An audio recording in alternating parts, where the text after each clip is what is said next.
me because Hillary supported the Gitmo detainee issue. She was on the wrong side on the Muslim Brotherhood issue.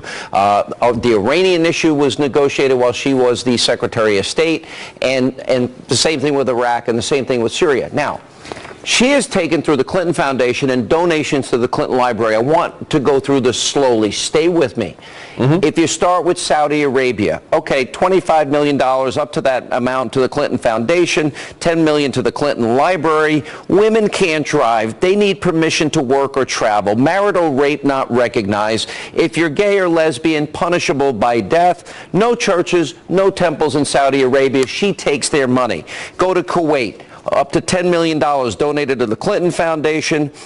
Courts deny women the right to become public prosecutors and judges. No laws against domestic violence or rape. And if you're gay and you're involved in a homosexual act, well, that's illegal, and you can get 7 years in prison and a fine. If you go to the UAE, they donated up to $5 million to the Clinton Foundation. Men have the legal right to beat their wives with physical violence. Marital rape is not recognized. Same-sex marriage is illegal. All sex activity outside of marriage is illegal, and women are often punished severely for adultery. Then we go to Brunei. Money donated to the Clinton Foundation up to $5 million. Marital rape is not a crime, as the wife is not under the age of 13.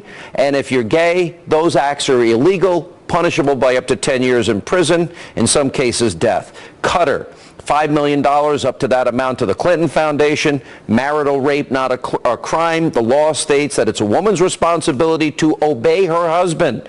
And if you're gay and you commit gay acts, punishable by death. Oman, up to $5 million to the Clinton Foundation. A woman's consent is not required to legalize a marriage. Marital rape is not a crime. If you're gay, it's punishable by up to 6 months to 3 years in prison.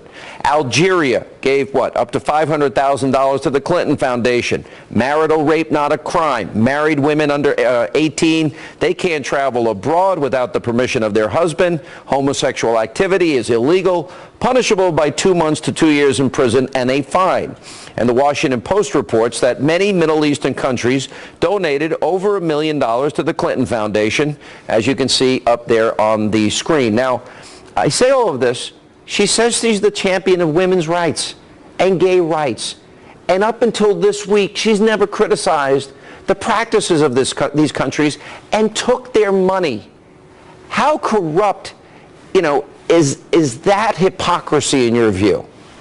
Sean, I have to commend you and your amazing team. You have just summarized with some very important data and research everything that the Huffington Post and the New York Times should be doing. If they actually believed in the values that they spout, they should have published what you just summarized in 3 minutes, and Hillary Clinton's campaign would be down in flames. She would be exposed for what she is, a person who loves power more than anything else and is prepared to say one thing while receiving money from the people who stand for exactly the opposite. So seriously, if all the reports that we read, all right, that Donald Trump has trouble with the women's vote, Mitt Romney was excoriated because he had women's resumes in binders, women that he wanted to hire. Women are discriminated against in all of these countries she took money against. Gays and lesbians are either executed or punished severely. They're mistreated. She claims to be their champion. If you're a Christian, you cannot build a temple. A church in Saudi Arabia. You cannot build a temple if you're Jewish. She claims to be the advocate, the champion of all of their rights. How do you explain the taking of money in this particular case? Very simply, for the left today, not the Democrat Party of the 1960s of JFK, but for the Democrat Party today, reality is optional. It has been kidnapped by the Alinskyeites. For them, it is just the cause. You say whatever you like as long as you can maintain power. It's not about truth, Sean, anymore. It's about staying in power and getting the millions. You've just proven it. All right, let me ask you. You're an expert on military matters. You've examined the Clinton, Obama foreign policy in Libya, in Syria, pulling out of Iraq early, giving back gains such as Mosul, Ramadi, Fallujah, and Tikrit, releasing Gitmo detainees, giving money to the former Muslim Brotherhood head, Mohammed Morsi, and $150 billion to Iran. Examine that from a national security standpoint. How profound are these mistakes? They're catastrophic, Sean. They are literally catastrophic. In every case, think about just the release of the top leaders of the Taliban, literally the war cabinet of the Taliban released from Gitmo. We've seen a 40% recidivism rate. The people we let out go back to killing in the name of Allah once we free them. How is this good for our security or the security of our allies? Wherever you look, the world is on fire. In the Middle East, in Africa, in South Asia, wherever they have touched a region, our enemies are emboldened and our friends and allies are fearful.